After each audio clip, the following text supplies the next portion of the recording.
You mentioned that Akshay talked to you and referred to some magazine cover that he saw you on.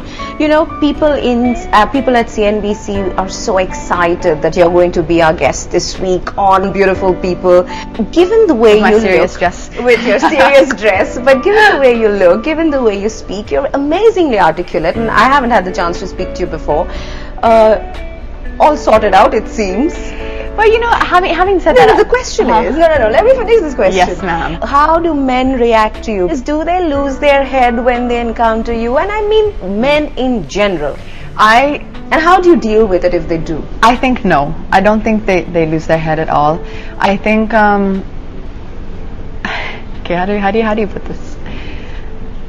You know, don't be politically correct. I'm not being politically correct. I'm just trying to get this across in the right way without sounding, without coming across wrong.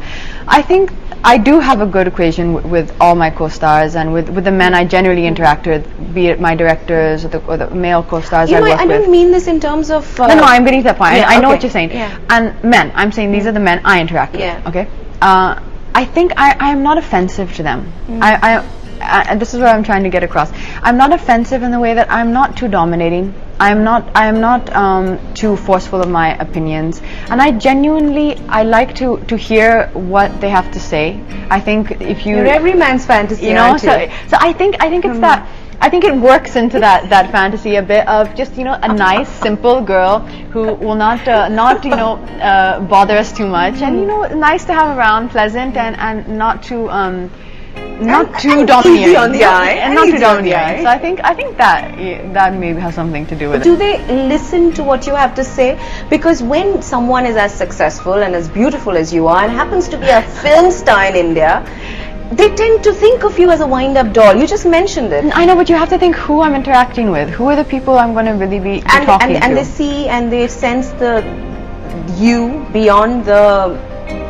The people who sense the me are the people who I remain friends with and who remain in my life as friends or as co-stars or as people you stay in touch with. Men who lose their heads over you are not your friends. I'm not seeing anyone do that.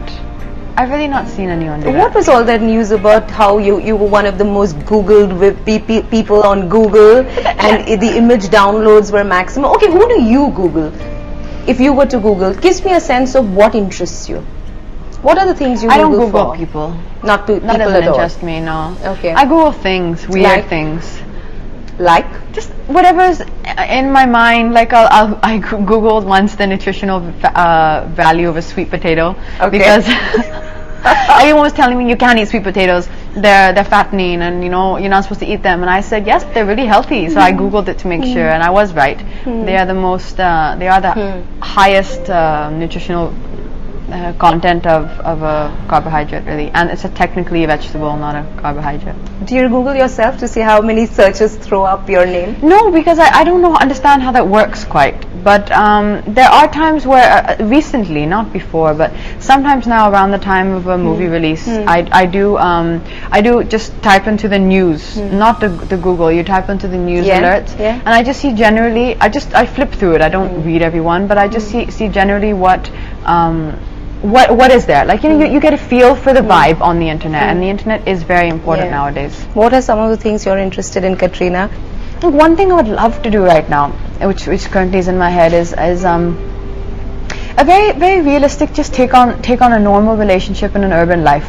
Like maybe the life that I would have been leading before I came here, you know, a normal 20-something, 22-year-old's life, and the normal ups and downs of a relationship. Now you can say, not the kind of relationship we seem to think you have with Salman. Completely not normal. No. That's not a normal movie. That's what would you call that?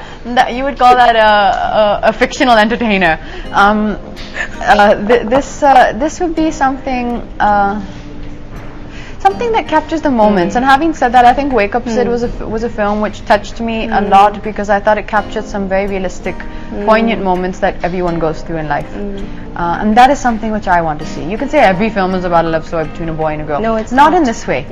Every film is a love story, but then the film is about the story and all the other things going on, and you don't see the love story. You don't see the relationship. See people. You don't see the characters. You don't see the real. It's all, everyone's too caught up in what's going to happen next, and where's the drama, and then where's the villain, the next song, and what's So you don't like, I'll tell you a film like that. It's an English film which I guarantee you one person in Bombay aside from me would have seen, and that's Nick and Nora's Infinite Playlist. And you loved it.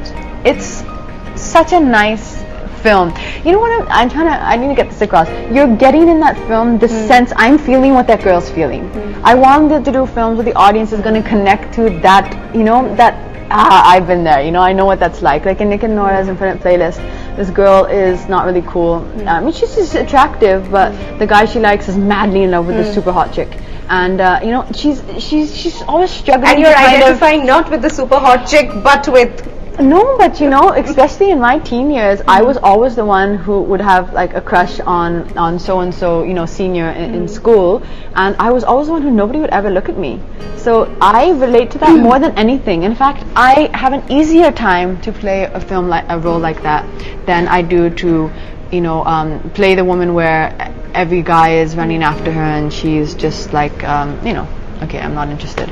I would relate to that more. I can relate to rejection more than I can relate to I have, all the people I love are obsessed with me. Who do I marry? Why do you say you can relate to rejection more? I don't know. I think it's just been the nature of the relationships, whether friendships or people who are close to you in my life. I think it's just been the nature of them. Which is funny because everybody perceives, as you say, you're a movie star, you're voted most desirable or most this or most Googled, but that is the world's perception, and the world's perception of actors often doesn't match the reality, and as human beings, it's just the way life is. Sometimes you cannot predict what's gonna happen in your own life, and the world may want you, and the one thing you want may not want you back. So sometimes that is life, as they say. Katrina Kaif, I must say this has been a most unexpected conversation. I thank you so very much. Thank you very much. And I wish you all the very best. Thank I hope you get to do exactly the kind of movies I hope so too. you've described to me. Thank you.